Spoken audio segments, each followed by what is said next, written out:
최근에 이렇게 저희 교회로 오는 기독신문을 이렇게 보면 그 밑에 광고들이 나옵니다. 광고의 내용들 보면 이 전도에 관한 어떤 세미나나 전도에 관한 어떤 훈련들을 광고하는 광고들이 참 많이 있습니다. 그것을 보면서 문득 이런 생각이 들어요. 야, 요즘 참 교회들마다 전도하는 게 이게 참 어려운 일이구나. 이게 참 쉽지 않구나. 많은 학자들도, 많은 교수님들도 요즘 왜 이렇게 전도하기가 쉽지 않는가 하는 것들을 분석들을 참 많이 합니다. 뭐 이런 이유가 있습니다. 저런 이유가 있습니다. 뭐 시대가 바뀌었습니다. 많은 이야기들 하는데요. 한마디로 뭐 이거다라고 정의하기는 쉽지 않아요. 하지만 여러 학자들의 공통적인 내용이 하나가 있다면, 이유가 하나 있다면 이겁니다.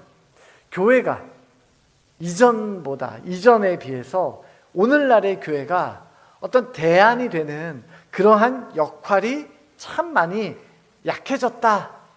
자, 쉽게 말하면 뭐냐? 예전의 교회는 또는 예전의 그리스도인들은 뭔가 나와는 조금 다른 사람이었는데, 나와는 조금 다른 목표와 다른 삶을 사는 사람들이었는데 요즘은 그렇지 않다라는 겁니다. 어떤 목사님이 그래서 이렇게 말씀하셨어요. 예전에는 교회가 세상을 걱정했는데 요즘은 세상이 오히려 교회를 걱정하는 안타까운 시대가 되었다. 이런 이야기를 들으면 부끄럽기도 하고 걱정도 되고 그렇습니다. 뭐 전도는 둘째 치더라도 막상 내가 하나님의 말씀을 붙들고 살아가는 그리스도인으로서의 나의 삶은 괜찮은가라고 질문해 봤을 때 쉽지가 않아요. 온도차가 있습니다. 온도차. 어떤 온도차예요? 우리가 성경에서 우리에게 말씀하고 있는, 또 내가 보고 듣고 배운 그리스도인의 삶과 또 나의 삶하고는 온도차가 있는 거예요. 온도차. 여러분 어떠십니까? 여러분 어떠세요? 분명 내가 교회 와서 예배에 참석했을 때 받은 은혜들, 또 말씀을 들을 때 내가 회복되고 또 그 말씀을 붙들고 살아가겠습니다 라고 내가 부족하지만 결단을 합니다. 내가 하나님의 말씀대로 살아야지, 내가 오늘 주시는 말씀 꼭 붙들고 살아야지, 이렇게 결단해요. 또 그러기 위해서 교회에서 우리가 훈련을 받기도 하고 여러 모임에도 참석하기도 하고 또 교회뿐만 아니라 여러 가지 봉사에도 우리가 함께 동참을 합니다. 그런데 막상 나의 삶을 좀 더 객관적으로 이렇게 돌아보면, 진짜 내 삶이 그러한가 객관적으로 비춰보면, 물론 다 그런 것은 아니지만 때로는 야, 내가 그리스도인 맞나? 라는 생각이 퍼뜩 들 때가 있는 거예요. 내가 그리스도인 맞나? 내가 그렇게 은혜 받고 내가 그렇게 결단했는데 실제 내 삶을 객관적으로 비춰보니 내가 그리스도인 맞나? 여러분, 여기서 오는 온도차입니다. 온도차. 분명 나는 뜨거운 것 같은데 실제 내 삶은 그렇지 못한 것. 여러분, 그나마 야, 내가 온도차가 있구나, 어떡하지? 라는 어떤 그런 차이를 알면 다행인데, 여러분 그 차이를 모르면 어떻게 될까요? 여러분, 그러면 좋은 신앙인인 척하며 살 수밖에 없습니다. 좋은 신앙인인 척하며 사는 거예요. 여러분, 성경은 우리가 어떠한 존재인가를 분명히 기록해 놓았습니다. 정의해 놨어요. 예수님이 직접 말씀하셨습니다. 마태복음 5장 13절과 14절 말씀이에요. 우리 같이 한 목소리로 읽습니다. 시작. 너희는 세상의 소금이니 소금이 그 맛을 잃으면 무엇으로 짜게 하리요? 후에는 아무 쓸데없어 다만 밖에 버려져 사람에게 밟힐 뿐이니라. 너희는 세상의 빛이라. 산 위에 있는 동네가 숨겨지지 못할 것이요. 여러분, 성경에서 우리를 어떤 존재라고 정의합니까? 우리를 소금이다, 또 우리를 빛이다 라고 정의해요. 너가 그렇게 살아야 된다라고 이야기하는 것이 아니라 너희는 소금이니, 너희는 빛이니. 여러분, 우리는 소금이고 빛입니다. 여러분, 이것의 공통점이 뭔지 아십니까? 소금과 빛의 여러분, 공통점은요, 없으면 티 나는 겁니다. 소금이 없으면 티가 나고요, 빛이 없으면 티가 납니다. 여러분, 소금이 없으면, 당시 소금이 없다면 음식을 오랫동안 보관할 수가 없게 됩니다. 음식이 상하지 않도록 반드시 필요한 것이 있다면 그것이 바로 소금이에요. 소금이 없으면 곧 부패하고 맙니다. 여러분, 깜깜한 데 가보세요. 깜깜한 데 가보세요. 여러분, 조그만한 빛만 있어도 그 빛이 얼마나 큰 힘이 되는지 몰라요. 여러분, 우리의 삶에, 우리가 사는 세상에 소금이 없다면, 빛이 없다면 여러분, 사람들은 찾게 됩니다. 깜깜한 곳에 이르러서는 야, 여기 스위치가 어딨지?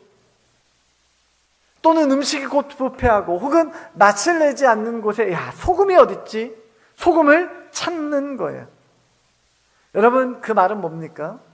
세상에 있는 많은 사람들, 세상에서 하나님을 알지 못하는 수많은 사람들은 방황하며 살 수밖에 없다는 거예요. 출구를 찾는 거죠. 복잡하고 힘든 세상에 출구가 어디인가 하지만 캄캄한 그곳에서는 길을 잃고 출구를 발견하지 못하게 됩니다. 여러분, 이때 필요한 게 뭐예요? 빛이에요. 빛이에요. 여기서 말하는 빛은 등대처럼 환한 빛 필요 없습니다. 저희 예배실에 있는 환한 이런 LED 빛, 여러분, 이것도 필요 없어요. 작은, 정말 별빛 같은 작은 빛 하나만 있어도 아마 그 주변이 환하게 보이게 될 겁니다. 여러분, 소금은 어떻습니까? 여러분, 소금은 부패하는 것을 막는 힘입니다. 소금이 없다면 음식이 상하는 것을 막을 길이 없어요. 여러분, 세상에 썩어져 가는 것들, 사라져버릴 것들 막을 힘이 세상에는 없습니다. 그래서 누가 필요해요? 소금의 맛을 내는 그리스도인이 필요한 거예요. 여러분, 제가 이렇게 신천대로를 타고 밤에 교회 쪽으로 이렇게 넘어오다 보면 수성못을 지나서 아파트들이 옆에 쭉 이렇게 신천을 따라서 길게 세워져 있습니다. 그리고 그 신천대로가 끝나는 그 끝 지점에 저희 교회가 이렇게 왼쪽 편에 이렇게 세워져 있어요. 자, 밤에 보면 낮하고는 다르게 밤에 보면 이제 수성구에서 이렇게 넘어오는 그 신천대로 끝에 있는 우리 교회부터 엄청 깜깜합니다. 건물이 없어요. 저희 교회 뒤쪽으로는 건물이 많이 있지 않고요. 심지어 좌우에 산이 있습니다. 그러니 더 깜깜해요. 제가 그 길을 이렇게 오면서 야, 우리 가창교회가 이 신천대로 끝 지점에 딱 이렇게 있는데 이런 깜깜한 곳, 깜깜한 길에 좀 빛을 비추는 교회가 됐으면 좋겠다 생각이 들었어요. 여러분, 아멘이세요? 여러분, 맞아요. 물론 상징적인 의미죠. 우리 가창교회가 세상 속에 빛이 되는 교회가 됐으면 좋겠다 하는 마음이지만, 실제로도 상징적인 거 말고 실제로도 이 깜깜한 이곳에 교회가 좀 환하게 좀 불이 켜져 있으면 좋겠다. 그래서 오고 가는 사람들이 보면서 야, 가창교회가 저렇게 불이 환하게 켜 있는 걸 보니 야, 가창교회에 소망이 있구나 라는 걸 사람들이 좀 봤으면 좋겠다, 그렇게 사람들이 좀 받았으면 좋겠다 라는 생각이 들더라고요. 그래서 밤에 여기를 지나다니시는 분들은 보셨겠지만 저희 로뎀 카페가 저녁 해가 질 때쯤 되면 불이 켜집니다. 누가 가서 켜는 게 아니라 스위치로 자동으로 타이머로 불이 켜지게, 끝쪽에 불이 켜지게 해놨어요. 사람이 없어도. 그리고 또 저녁 11시쯤 되면 시간에 맞춰서 꺼지도록 타이머를 이렇게 해놨습니다. 별거 아닌 것 같지만 뭐예요? 상징이에요, 상징. 세상은 비록 어둡지만 하나님의 몸된 교회, 우리 교회는 빛이 되어서, 빛을 비추어서 세상에 그 어둠 속에 있는 사람들이 그 빛을 보고 예수 그리스도를 만나는 그러한 빛의 통로가 됐으면 좋겠다. 여러분, 이것이 교회, 즉 그리스도인에게 주시는 하나님의 사명이에요. 여러분, 우리는 예수 그리스도를 믿는 우리는 그러한 사명을 쫓아 살아가는 사람인 줄로 믿습니다. 여러분, 우리는 예수님이 우리에게 맡겨주신 그러한 사명을 쫓는 사람이에요. 여러분, 우리가 교회라는 조직을 운영하기 위해서 모인 사람들은 아닙니다. 때문에 우리의 신경은 늘 우리의 사명에 맞춰 있어야 돼요. 내가 소금으로서, 세상 속의 소금으로서 무엇을 감당하는 그리스도인인가?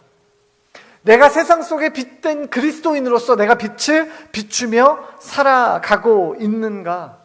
그래서 우리를 누가 옆에서 툭 치면 이러한 사명이 툭 튀어나와야 됩니다. 자, 그러면 우리가 이렇게 사명으로 살아갈 수 있는 힘이 어디에서 나오는가? 어디에서 나오는가?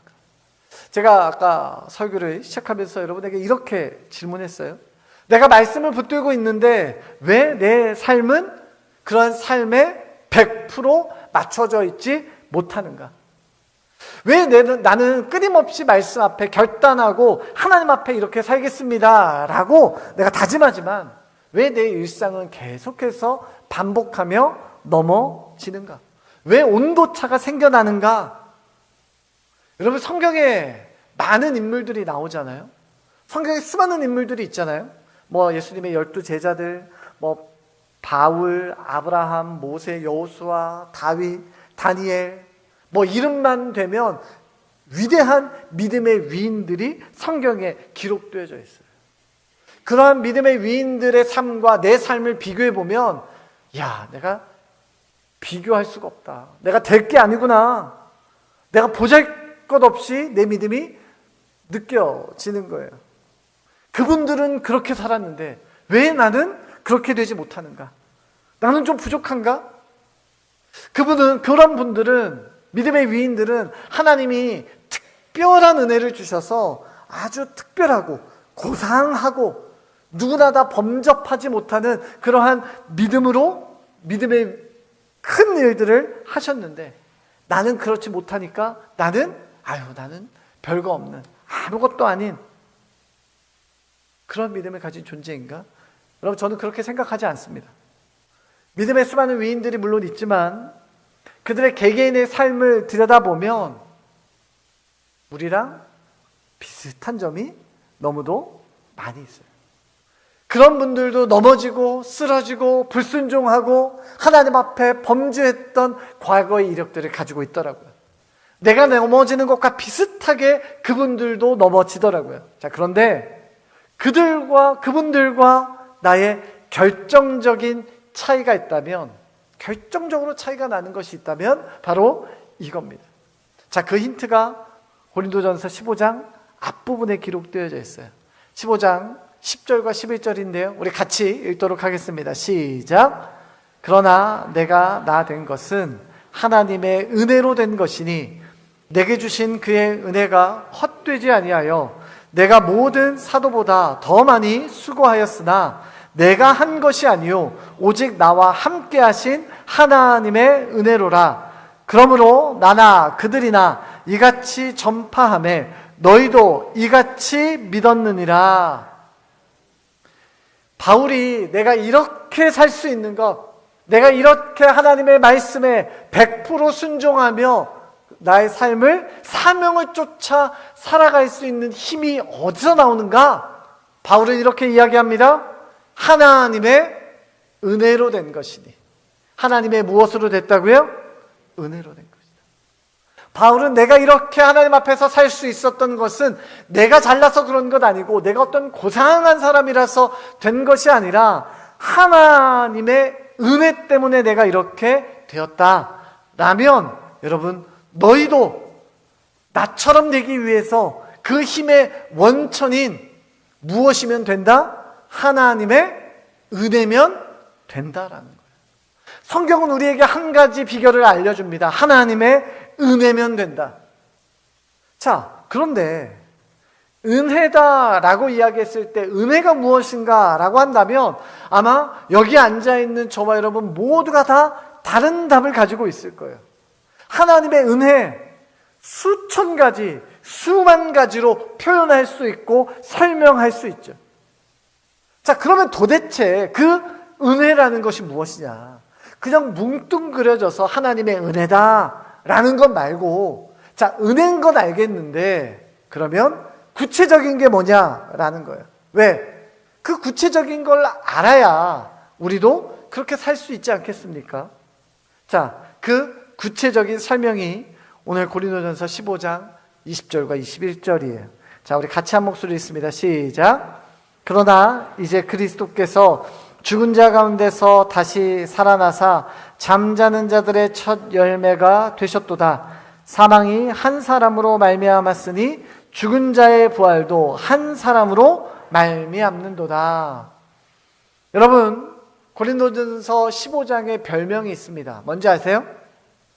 부활장이라고 합니다. 부활장. 우리가 예수 그리스도께 부활을 이미 얻었다. 부활이 내게 확실한 뭐다? 은혜다라는 거예요. 우리가 하나님께 받은 은혜가 무엇인가 라고 이야기했을 때 저와 여러분 모두 다 그 은혜에 대한 정의가 다를 수 있습니다. 자, 그런데 한 가지 저와 여러분 모두가 공통적으로 가지고 있는 은혜에 한 가지 중요한 것이 있다면 그것이 바로 부활이 내게 약속되어 있다라는 거예요. 그 내가 받은 은혜들 중에서, 그 수많은 은혜들 중에서 가장 크고 가장 위대하고 가장 종착지에 있는 한 가지를 꼽는다면 그것은 바로 죽음을 이긴 부활입니다. 내가 다른 어떤 것보다 강력하게 하나님의 말씀에 순종할 수 있는 힘이 어디서 나오느냐? 바로 그 부활 소망으로부터 나온다라는 거예요. 여러분, 그래서 오늘 본문은 이렇게 기록합니다. 57절 말씀이에요. 같이 읽습니다. 시작. 우리 주 예수 그리스도로 말미암아 우리에게 승리를 주신 하나님께 감사하노니. 아멘. 여러분, 바울은 고린도 교회에 편지하면서 이렇게 합니다. 내가 하나님께 감사할 것이 있는데, 그것은 우리에게 승리를 주신 그 하나님께 내가 감사한다. 앞에서 말씀드렸어요. 15장의 별명이 부활장이라고요. 여러분, 우리에게 주시는 승리가 뭐냐? 바로 부활. 그것이 우리에게 주시는 그 승리라는 거예요. 여러분, 승리는 헬라어로 니코스라고 합니다. 니코스. 여러분, 이 니코스라는 단어의 이 초기 형태가 헬라어로 뭐라고 부르냐? 니케라고 불러요. 니케. 여러분, 니케라는 말은 우리에게 그래도 좀 익숙합니다. 자, 왜 익숙하냐? 여러분, 나이키라는 신발 들어보셨어요? 나이키. 스포츠 브랜드 나이키. 여러분, 이 나이키가 니케입니다. 니케. 이 나이키라는 말이 니케에서 나왔어요. 여러분, 니케는 그리스 신들 중에서 승리를 가져다주는 여신이 바로 니케입니다. 자, 갑자기 웬 그리스 여신 이야기가 나오나 하실 텐데요. 여러분, 이 니케, 이 승리라는 말을 이해하려면 당시 로마 문화를 좀 알 필요가 있어요. 여러분, 당시는 그야말로 종교와 문화가 이렇게 합쳐져 있는, 이렇게 복잡하게 연결된 시대였습니다. 종교적이긴 하지만 영적이지는 않은 시대가 그때 시대였어요. 자, 무슨 말이냐? 그때 당시에 많은 모든 사람들은 종교적인 모습을 가지고 있습니다. 종교적으로 그들이 자기가 믿는 신에게 제사를 지내고 제물을 바칩니다. 그런데 그들이 그렇게 종교적인 삶을 살지만 그들의 진짜 내면, 그들의 본성은 그렇지 않았다라는 거예요. 자, 그 신들 중에서 당시 사회를 지배했던 한 가지 관점을, 그것은 바로 뭐냐면 전쟁의 신. 그리고 그 전쟁은 내가 하고 싶다고 하는 전쟁이 아니다. 바로 전쟁은 신과 신이 싸우는 전쟁이라는 거예요. 그러니까 실제 전쟁, 사람과 사람이 전쟁터에서 창과 칼로 피 튀기면서 싸우고 있지만 아무리 인간끼리 싸워봤자 아무 소용없고, 진짜 전쟁은 뭐냐? 신과 신이 저 하늘에서 피 튀기게 싸워서 결국엔 강한 신은 이기고 약한 신은 지게 돼 있는 거예요. 강한 신이 이기면 그 강한 신을 섬기던 군사들은 승리하게 되는 것이고요, 약한 신을 섬기는 병사들은 패배하게 되는 것입니다. 그러니까 전쟁을 나가는 인간들은 누가 지금 승리하길 원해요? 내가 섬기는, 내가 숭배하는 신이 이기길 원해요. 내가 모시고 있는 신이 이겨야 나도 전쟁에서 이길 수 있거든요. 그러기 위해서 이 사람들은 자신이 섬기는 신에게 제사도 드리고 제물도 바칩니다. 기분 좋게 하고 아주 용기를 얻어서 이 신들의 전쟁에서 이기라고. 신이 힘을 내줘야 내가 밑에 땅에서 싸우는 전쟁에서 이길 수 있기 때문에 그렇습니다. 여러분, 바울이 지금 이 개념을 가지고 본문을 기록하고 있는 거예요. 우리가 지금 승리를 얻었어요. 우리가 승리했어요. 그것이 가능한 이유가 무엇인가? 바로 우리 주 예수 그리스도를 내 마음에, 내 삶의 주인으로 모셨기 때문에 가능한 것입니다. 때문에 그 승리는 단순히 내가 누군가와 싸워서 내가 어떤 도덕적인 삶으로 일어나는 전쟁이 아닙니다. 사단과의 전쟁에서 승리하신 예수 그리스도, 그 예수 그리스도를 내 마음에 모실 때 나도 동일하게 그 승리를 거머쥐고 있다라는 거예요. 여러분, 그 승리는 바뀌지 않고요, 그 승리는 취소되지 않습니다. 그리고 그 승리를 내가 붙들었을 때 전리품으로 얻는 것이 있어요. 그 전리품이 무엇이냐? 죽음이 아니라, 두려움이 아니라 부활이라는 영원한 평안과 안식을 얻게 되는 것입니다. 사랑하는 성도 여러분, 우리가 믿는 믿음은, 우리 기독교는 근본적으로 부활을 전제로 한 종교입니다. 여러분, 우리는 어떤 개인적인 수양이나 단순히 어떤 인류애를 실현하기 위한 종교단체가 아닙니다. 인간을 널리 이롭게 하는 홍익인간 같은 어떤 수준 높은 도덕적 경지에 오르기 위해서 신앙생활하고 수양을 하는 것이 아니에요. 여러분, 우리가 믿는 것은 무엇입니까? 내가 부활, 나에게 이미 하나님께서 영원한 약속, 그 부활이 약속되어 있다라는 거예요. 나는 죽음 이후에 부활한다. 이것이 저와 여러분의 공통된 믿음인 줄로 믿습니다. 여러분, 그렇다고 해서 우리가 사이비 종교에서 말하는 것처럼, 그래, 나는 이제 죽으면 부활할 거니까 내가 이 땅에서 사는 거 다 필요 없다. 그럼 이 땅에서 사는 돈 이런 거 다 내라. 여러분, 우리는 사이비 종교처럼 이 땅의 것을 포기하라 라고 말하지 않습니다. 여러분, 우리가 부활이라고 이야기하는 것은 허황된 종교적인 표현이 아닙니다. 내가 부활이라는 것은 그저 죽어서 가는 하나님 나라 천국행 티켓을 말하는 것이 아니에요. 하나님께서 우리에게 부활을 약속하신 이유가 무엇입니까? 우리에게 죽음 이후에 영원한 하나님의 나라, 그것이 이미 약속되어 있으니 이 땅에 살아가는 동안 두려워하지 말고 세상에서 치열하게 살아라는 거예요. 한 번 사는 인생 아니, 두 번 사는 인생 아니고 한 번 사는 인생이니 주님을 위하여 치열하게 마음껏 살아드리는 것, 이것이 하나님께서 우리에게 부활을 약속하신 중요한 이유 중에 하나입니다. 여러분, 제가 예전 어떤 영화를 본 적이 있는데요, 여러분, 아픈 만큼 사랑한다라는 영화 혹시 보셨어요? 들어보셨습니까? 이게 그렇게 막 유명한 영화는 아니고요, 예전에 인간극장이라는 이렇게 다큐멘터리로 나온 적이 있습니다. 같은 내용이에요.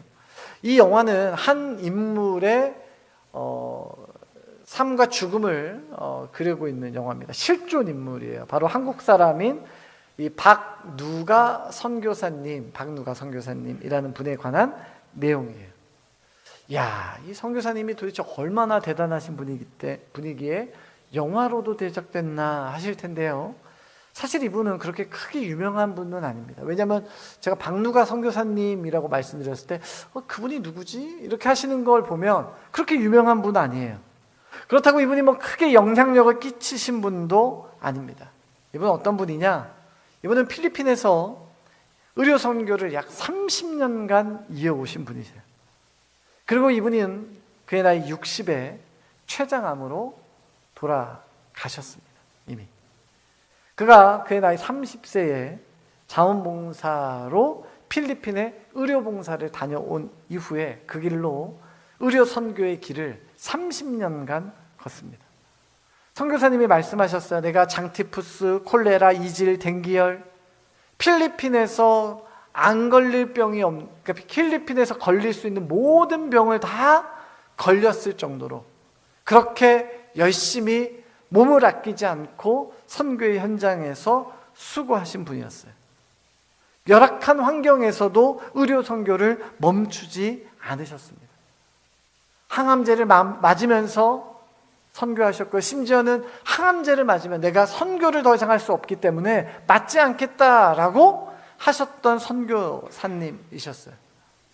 치료를 위하여서 한국에 잠시 머무르실 동안에도 늘 선교지를 생각하면서 선교지를 위한 수많은 것들을 준비하셨습니다. 그리고 촬영만 되면 바로 비행기를 타고 다시 그 선교의 현장으로 가셨습니다.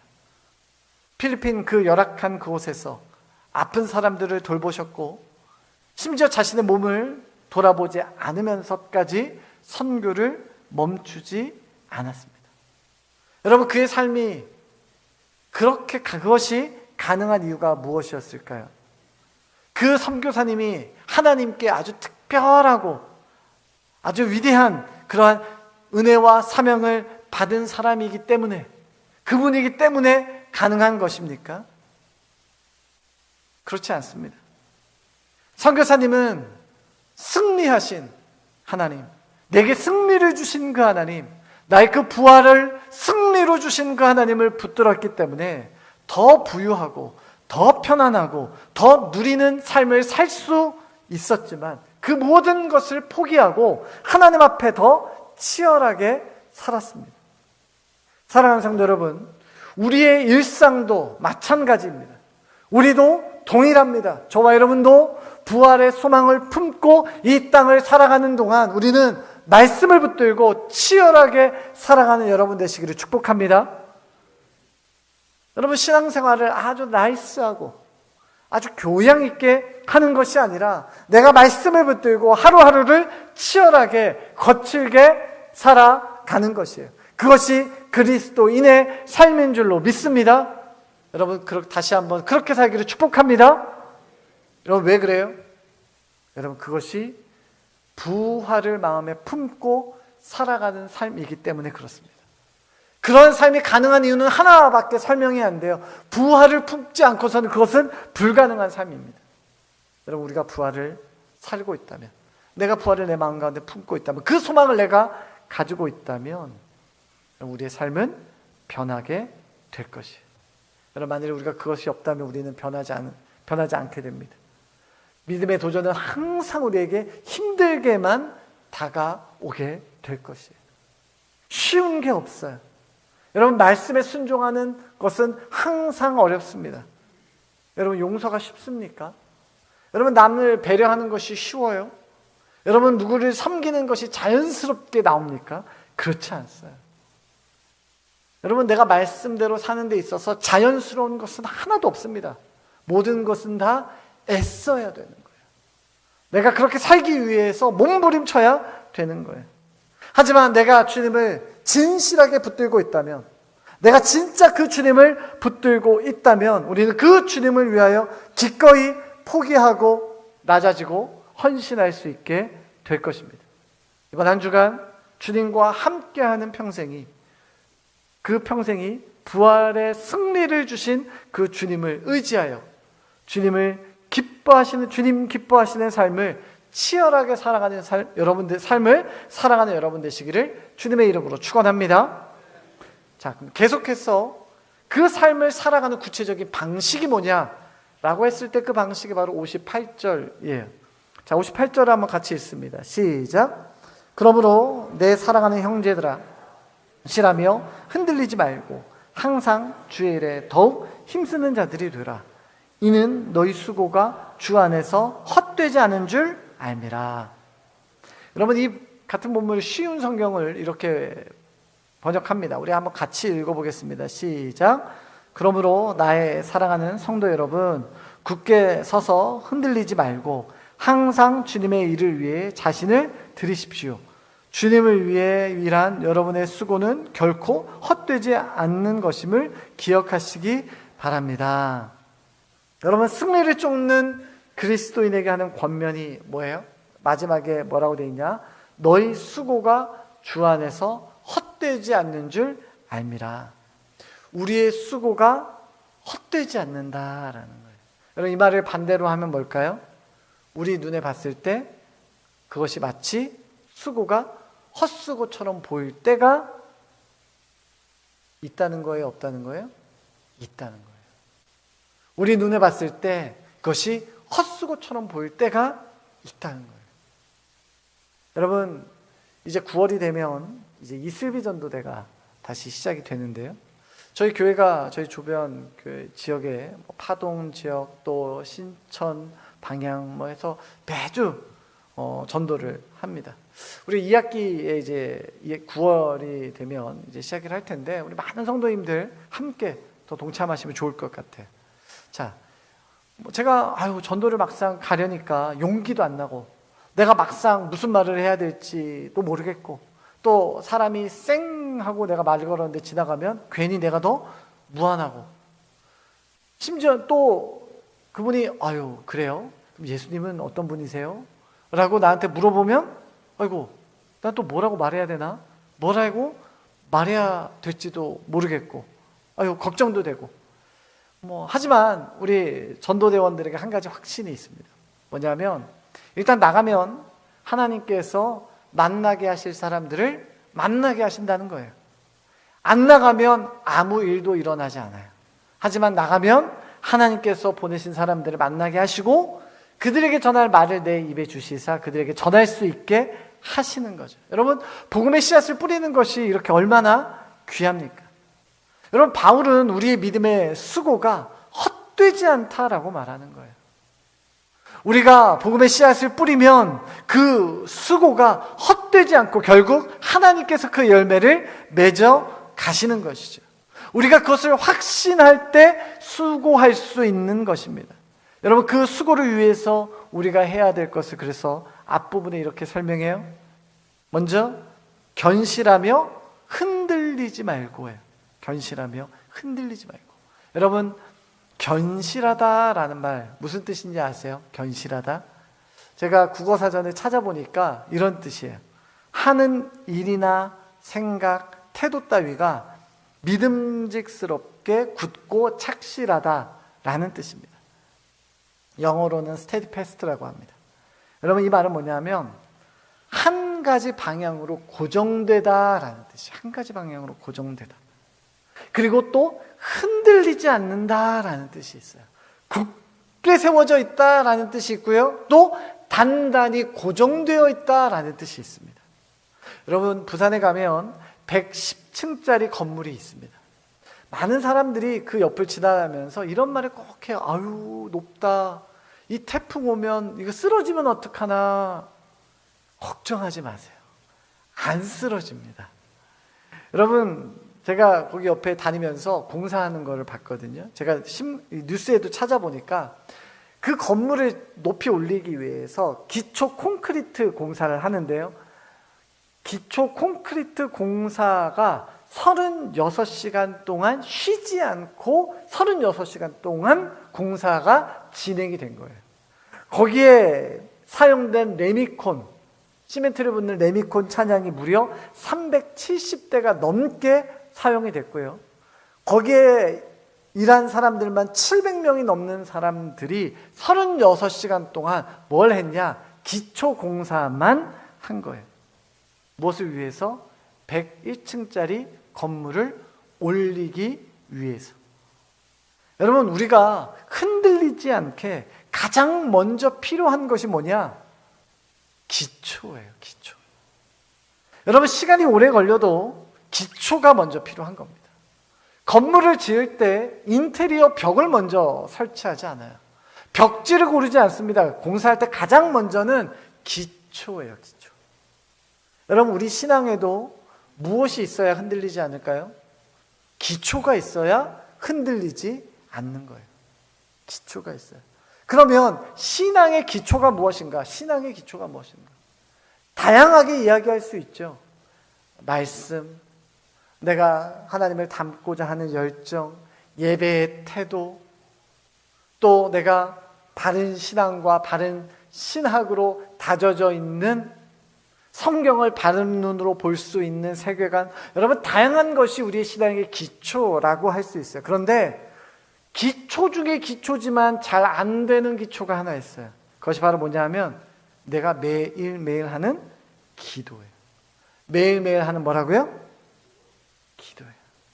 여러분, 제가 자주 하는 얘기인데요, 교회 다니는 사람 중에 기도 안 하는 사람 없습니다. 모든 사람이 다 기도해요. 그러면 한번 이번 주 일상을 한번 여러분 한번 곰곰이 한번 생각해 볼까요? 여러분, 한 주간 여러분 기도의 자리를 잘 지키셨습니까? 여러분, 기도하는 성도였어요? 여러분, 밥 먹을 때 잠깐 하는 기도 말고, 그것을 제외하고 내가 일부러 빼서 하나님과 진지하게 대면하는 시간을 갖고 있는가? 여러분, 쉽지가 않아요. 매일매일 교회 와서 하루 종일 교회에 있는 목사인 저조차도 아차 하는 순간에 기도를 삶에서 놓쳐버릴 때가 있습니다. 하물며 바쁜 일상을 살아가는 우리 성도님들 말할 것도 없죠. 그만큼 지금 뭐가 필요하다라는 거예요? 우리는 기도가 필요하다라는 거예요. 늘 교회에 오면 말씀 기도 귀에 딱지가 않도록 이야기하지만 정말 내가 그것을 위해서 나의 시간을 빼고 내가 헌신하고 있는가? 여러분, 내가 하나님과 소통하는 기도가 반드시 우리의 일상에 필요합니다. 여러분, 시간 나서 기도하는 거 아니에요. 시간을 내서 기도하는 겁니다. 예배 시간 중간에 기도하는 것으로 만족하면 안 됩니다. 오후 예배 때 저희들 다 같이 통성으로 기도하는 것, 여러분, 그것에 만족해서는 안 됩니다. 기도하는 삶을 내 삶에서 매일매일 놓지 않을 때, 하나님과 영적으로 소통하는 자리를 놓지 않을 때, 그것이 내 영적 기초가 돼서 나를 흔들리지 않게 하는 거예요. 그러면서 하나님을 바라보며 한 걸음 한 걸음 내디딜 수 있는 힘이 되는 것이지요. 사랑하는 성도 여러분, 우리의 일상에서 하나님과 맞춘 나의 이 시선이 흔들리지 않도록 예배 시간에서만 하나님과 시선을 맞추는 것이 아니라 내 모든 삶의 일상에서 하나님과 교제하며 소통하며 하나님과 맞추는 시선이 흔들리지 않도록 여러분의 기도의 자리를 사수하시기를 주님의 이름으로 축원합니다. 여러분, 그러할 때 우리의 삶은 변화되는 거예요. 그 어떠한 도전에서도 승리할 수 있게 되는 것입니다. 온전히 주님을 따르게 되는 것이에요. 저와 여러분의 매일매일이 그러한 모습으로 주님을 따르는 주의 거룩한 제자들 되시기를 주님의 이름으로 축원합니다. 이 시간 우리 말씀 기억하며 우리 찬양합시다. 내 마음의 주를 향한 사랑이 나의 말엔 주가 주신 진리로 나의 눈에 주의 눈물 채워주셔서 내 생명 모두 주님께 드립니다. 주님, 내가 주님과 함께 하겠습니다. 이 시간 우리 결단하며 찬양합시다. 내 마음의 주를 향한 사랑이 나의 말엔 주가 주신 진리로 나의 눈에 주의 눈물 채워주소서.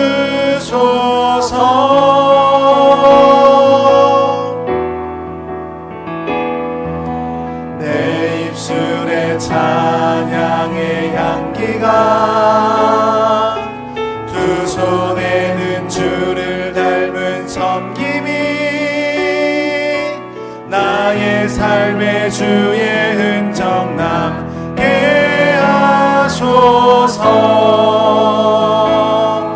하나님의 사랑이 영원히 함께하니 십자가의 길을 걷는 자에게 순교자의 삶을 사는 이에게 조롱하는 소리와 세상 유혹 속에도 주의 순결한 신부가 되리라.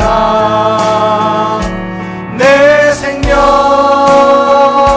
주님께 드리니. 내 마음에 주를 향한 사랑이, 내 마음에 주를 향한 사랑이 나의 말엔 주가 주신 진리로 나의 눈에 주의 눈물 채워주소서.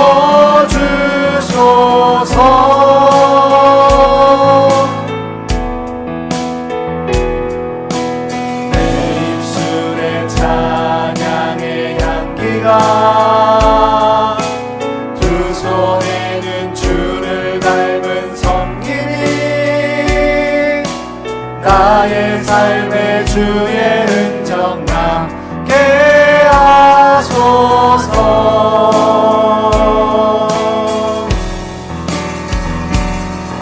하나님의 사랑이 영원히 함께하니 십자가의 길을 걷는 자에게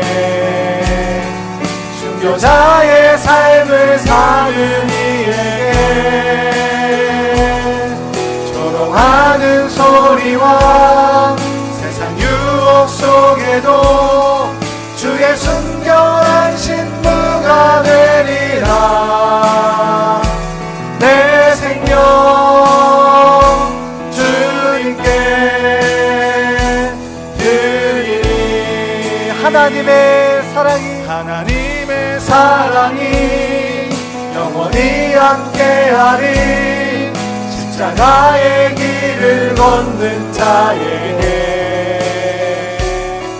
순교자의 삶을 사는 이에게 조롱하는 소리와 세상 유혹 속에도 주의 순결한 신부가 되리라. 내 생명 주님께 드리니. 이제 우리 같이 기도하겠습니다. 여러분, 우리는 교회에서 참 훌륭하고 성실한 성도입니다.